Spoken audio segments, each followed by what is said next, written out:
Olá pessoal, sejam bem-vindos ao ProLabore Online.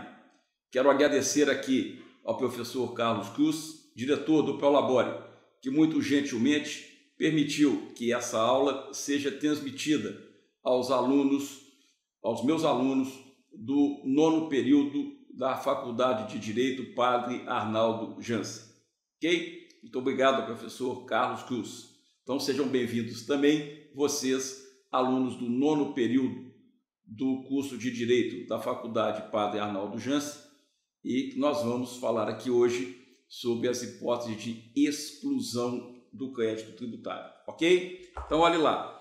O termo exclusão deve ser visto com o significado de impedimento, afastamento, eliminação ou expulsão. Claro, expulsão. Esse é um termo que me é conhecido de muito tempo. Quando eu estudei no Colégio Militar de Belo Horizonte, lá não se falava de aluno expulso, um termo muito pesado. Lá se falava de aluno excluído, ou seja, o aluno que não tinha um espírito compatível com o Colégio Militar, que não se adaptava ao Colégio Militar, normalmente era excluído do Colégio Militar. Equivale à expulsão nos colégios civis. Ok? Muito bem, vamos começar então pela isenção. Olhe lá, a isenção é sempre decorrente de lei. Lá no artigo 150 da Constituição, parágrafo 6º, eu tenho o seguinte: qualquer subsídio ou isenção, redução de base de cálculo, concessão de crédito presumido, anistia ou remissão relativos a impostos, taxas ou contribuições só poderá ser concedido mediante lei específica, federal, estadual ou municipal, que regule exclusivamente as matérias acima enumeradas ou correspondente tributo ou contribuição, sem prejuízo do artigo 155, parágrafo 2º, inciso 12, letra G, que é o que trata do convênio do CONFAS. Ok? Muito bem, olha só. A lei específica é aquela que trata exclusivamente da isenção ou que trata exclusivamente do tributo. Para evitar o quê? Que você esconda no meio da lei alguma isenção que não seja, então, do conhecimento de todos. Claro? Então, olha só, imagine a seguinte situação. Vem uma lei e diz o seguinte, na sua ementa: essa lei dá novo nome à Rua Juiz de Fora e dá outras providências. Você vai ler e fala: essa lei não me interessa, dá novo nome à rua, não me interessa. Claro? Só que no corpo dessa lei vem uma isenção relativa, por exemplo, ao IPTU. Claro, ora, você que não teve oportunidade de ler isso na ementa não vai efetivamente ter interesse, ou vezes não vai ler o que está escrito lá na lei em relação à isenção. Então, essa disposição do artigo 150, parágrafo 6º da Constituição, diz com a transparência na concessão de favores fiscais, ok? Somente lei específica. Lei específica é aquela que trata só da isenção ou que trata do tributo como um todo, ok? Muito bem. Como é que se vê isso lá no STF? Vejamos. Nós já vimos que, ocorrido o fato gerador, nasce a obrigação tributária, ocorre o lançamento, nasce o crédito tributário que se extingue pelo pagamento. Aqui, quando há uma situação de isenção, eu não tenho a possibilidade do lançamento, ou seja, o lançamento é proibido, é impedido. Se eu não tenho lançamento, não tenho crédito tributário, não tenho, evidentemente, nada o que pagar. Claro? Não tenho, evidentemente, nada o que pagar. Muito bem. Olha só. essa é a visão do STF, essa que nós vamos ver aqui agora. Eu quero adiantar que isso pode ser objeto de divergência na doutrina, claro, mas essa é a visão do STF. Olhe lá.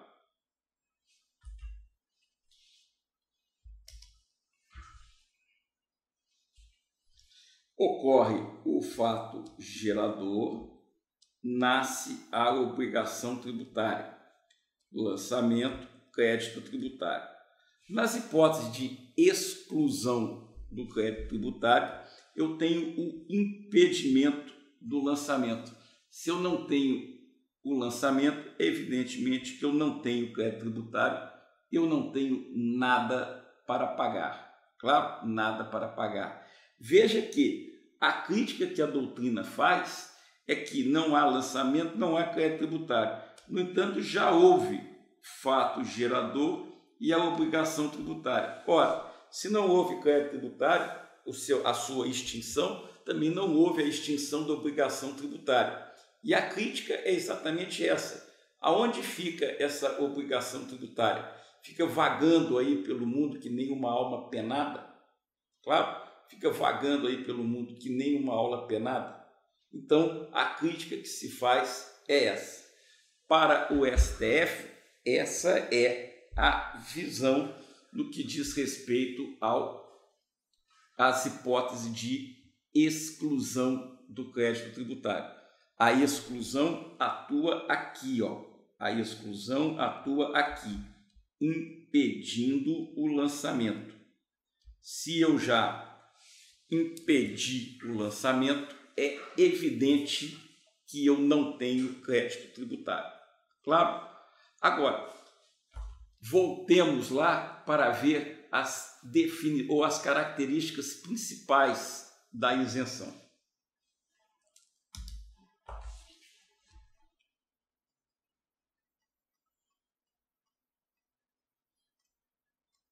Quando nós falamos de isenção, nós dissemos aqui, lá no artigo 150,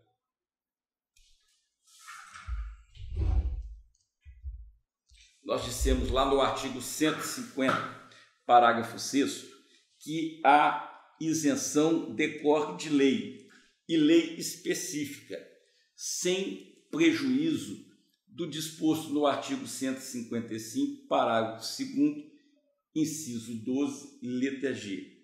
Eu disse a vocês que isso aqui refere-se ao convênio do CONFAS. Claro? Então, olhe lá. No convênio do CONFAS,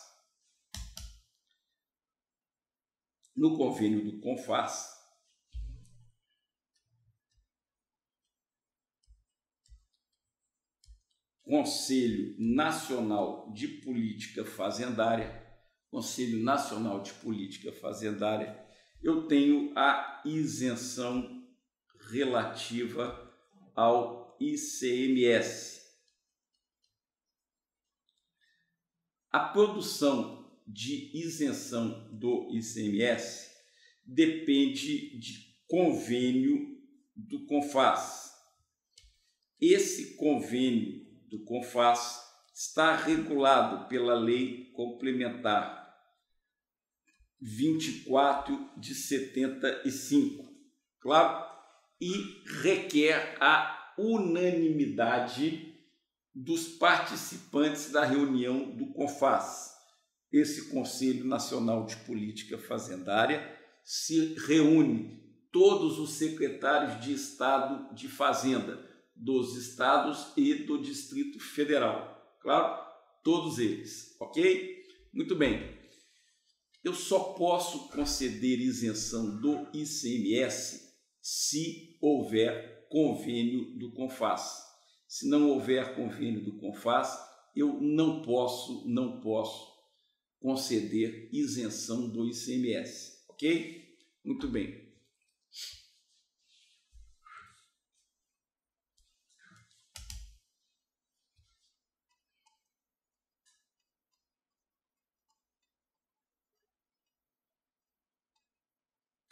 Olhe lá, no artigo 177 eu tenho o seguinte: salvo disposição de lei em contrário, a isenção não é extensiva às taxas e às contribuições de melhoria, aos tributos instituídos posteriormente à sua concessão. Se você voltar lá no artigo 111 do CTN, você vai ver que diz que interpreta-se literalmente as disposições relativas à isenção. Dizia de interpretação literal, dizia de interpretação literal, é objeto de muita crítica. Tem doutrinadores que dizem que quem faz interpretação literal de texto de lei é professor de português e não advogado. Claro? Então, olha só, nessa situação, o que eu quero dizer com interpretação literal é impedir o uso da analogia. Quero dizer, a isenção é concedida de acordo com o que está escrito na lei, nem mais nem menos. Claro? Não há que se falar em analogia na concessão de isenção. Então, por exemplo, quem tem uma doença grave, por exemplo, catalogada, tem direito à isenção do imposto de renda em determinadas condições. Então, quem está doente com essas doenças graves tem direito à isenção do imposto de renda. Ora, não é razoável você imaginar que quem tem uma unha encravada também tem direito à isenção, embora seja também um tipo de doença, porque essa doença da unha encravada não está catalogada lá no rol das doenças que dão direito à isenção. Ok? Muito bem. A isenção onerosa é aquela concedida por prazo certo e em função de determinadas condições. Então, olhe lá. Imagine a seguinte situação. Determinado estado disse o seguinte: olha, venha para o meu estado que eu te dou a concessão de tributos estaduais pelo prazo de 10 anos. Então, as condições são essas. Venha para o meu estado e gere pelo menos 500 empregos. Consequência, te dou isenção dos tributos estaduais pelo prazo de 10 anos. Então, vejamos só como é que podemos colocar isso no desenho.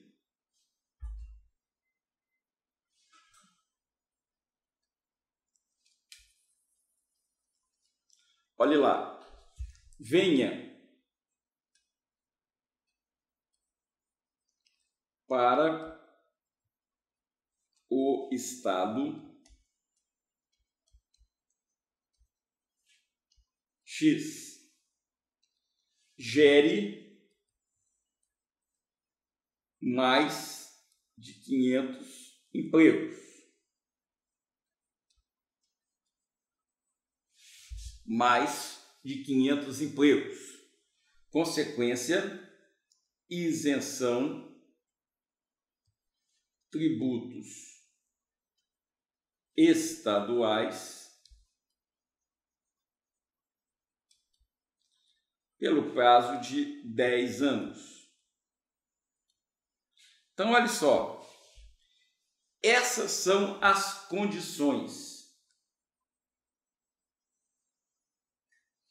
Essas são as condições. Esse é o prazo certo.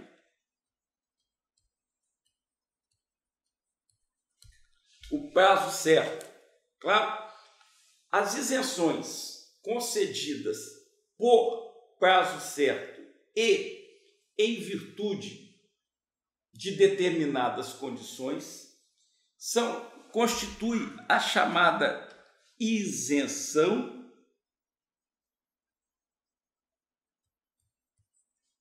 onerosa, que gera o que se convencionou chamar direito adquirido. Direito adquirido, ou seja, ela não pode ser revogada nem modificada, nem por lei, nem por coisa nenhuma. O que está por trás disso aqui? Evidentemente, está por trás disso aqui o princípio da segurança jurídica. Claro, o princípio da segurança jurídica. É necessário que eu tenha um mínimo de estabilidade nas relações jurídicas. Se eu disse a você que se você vier para o meu estado gerar pelo menos 500 empregos, isso tem um ônus para você. Você cumpriu a sua parte. Em consequência, eu tenho que respeitar o prazo certo pelo qual eu combinei com você a isenção. Então, a isenção onerosa é aquela concedida em função de determinadas condições e por prazo certo. Claro? Essa isenção não pode ser nem modificada, nem alterada, nem por lei, muito menos revogada. Claro? Muito menos revogada. Ok? Essa isenção gera o que se convencionou chamar direito adquirido. Claro? Muito bem.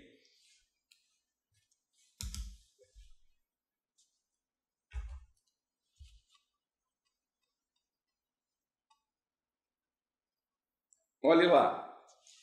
E na isenção da revogação? Eu preciso respeitar o princípio da anterioridade e da noventena? Quero dizer, a revogação de isenção constitui majoração de tributo? Eu tenho dois entendimentos do STF sobre o tema. O primeiro deles consta de um julgado da lavra do ministro Carlos Veloso. Para ele, ocorre o fato gerador, nasce a obrigação tributária. O lançamento é impedido, é excluído, não tem, então, crédito tributário. Ora, se eu removo o impedimento, o que eu tenho? Eu tenho lançamento e crédito tributário. Não tenho majoração de tributo. Nessa visão, o que eu pago de tributo é sempre o produto de uma base de cálculo vezes uma alíquota. Eu tenho três formas de aumentar o que eu pago de tributo. Aumento a base de cálculo, aumento a alíquota ou aumento os dois simultaneamente. Ora, quando eu revogo, quando eu termino, quando eu acabo com a isenção, eu não tenho nenhum nem outro. Quero dizer, não aumentei a alíquota, não aumentei a base de cálculo e, consequentemente, não aumentei os dois simultaneamente. Ora, se eu não aumentei os dois simultaneamente, não há majoração de tributo. Então, para o ministro Carlos Veloso, nessa situação aqui, a revogação de isenção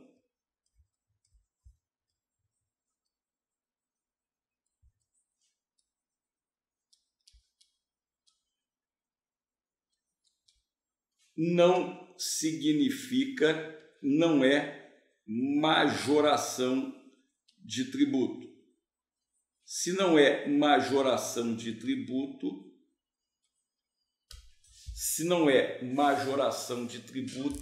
não significa que deva se observar o princípio da anterioridade ou da noventena ou ambos. Claro?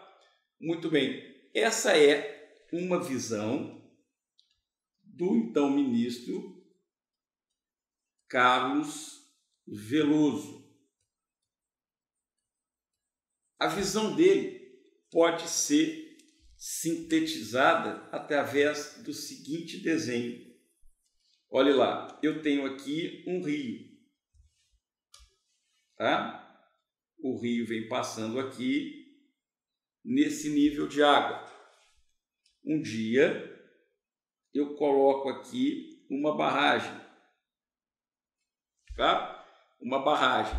O nível de água vai subir.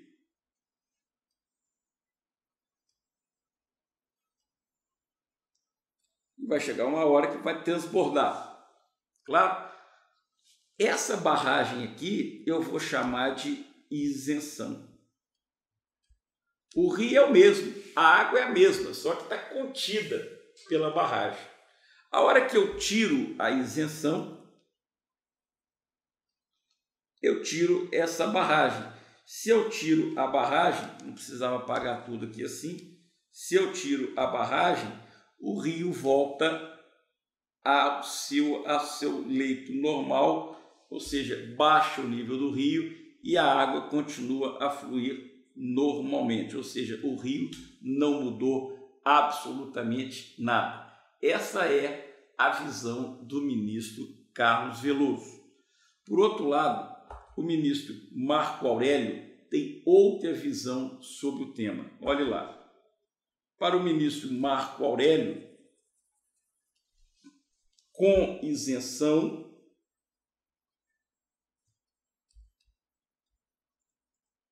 eu pago 0 de tributo. Sem isenção, eu pago 10. Ora, 0 é menor que 10. Se eu pagava 0 e agora passo a pagar 10, com certeza houve majoração de tributo. Então, para o ministro Marco Aurélio, a majoração de tributo é a redução da isenção ou a retirada da isenção, significa majoração de tributo e deve obedecer tanto o princípio da anterioridade quanto o princípio da noventena. Ok? Muito bem.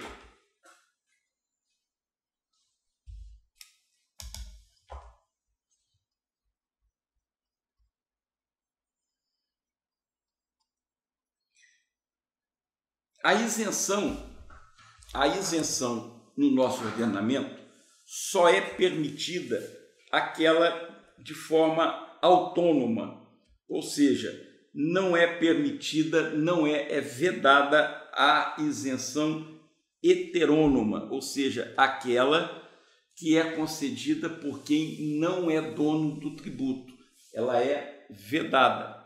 O que é permitido no nosso ordenamento é a isenção autônoma, ou seja, aquela que é concedida por quem é efetivamente dono do tributo. Claro? Quem é efetivamente dono do tributo. Ok? Muito bem. Olhe lá. Artigo 179. A isenção, quando não concedida em caráter geral, quando ela é concedida em caráter geral, não precisa de dizer mais nada. Ou seja, concede-se a isenção a todos os contribuintes residentes em Belo Horizonte. Acabou. Todo mundo que mora em Belo Horizonte estará isento. Ok? Agora, o que acontece é que muitas das vezes ela não é concedida em caráter geral. Nessa fase, você vai ter que fazer prova de que se enquadra ou que satisfaz os requisitos necessários à concessão da isenção. Então, olhe lá. A isenção, quando não for concedida em caráter geral, é efetivada em cada caso por despacho da autoridade administrativa em requerimento com o qual o interessado faça prova do preenchimento das condições e do cumprimento dos requisitos previstos em lei ou contrato para a concessão. Claro? Então, olhe só, nessa situação aqui, eu preciso de fazer prova de que preencho os requisitos e, evidentemente, fazer o requerimento. Meu pai, nos últimos dias da sua vida, foi acometido de uma cardiopatia grave e, em função disso, teve que fazer um implante do marca-passo. A partir desse implante do marca-passo, ele passou a ser portador de uma cardiopatia grave que dava direito à isenção do imposto de renda. Ora, uma vez portador dessa cardiopatia, nós fizemos em nome dele um requerimento da isenção e uma vez comprovada a cardiopatia, meu pai passou a ser isento do imposto de renda, ok? Então, quando a isenção é concedida em caráter pessoal, eu preciso fazer prova de que cumpro aqueles requisitos, ok? Muito bem.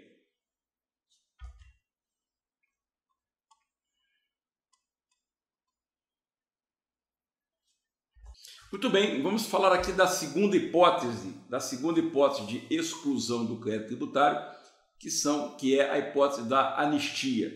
Olha lá, a anistia abrange exclusivamente as infrações cometidas anteriormente à sua vigência, aliás, a vigência da lei que a concede, não se aplicando.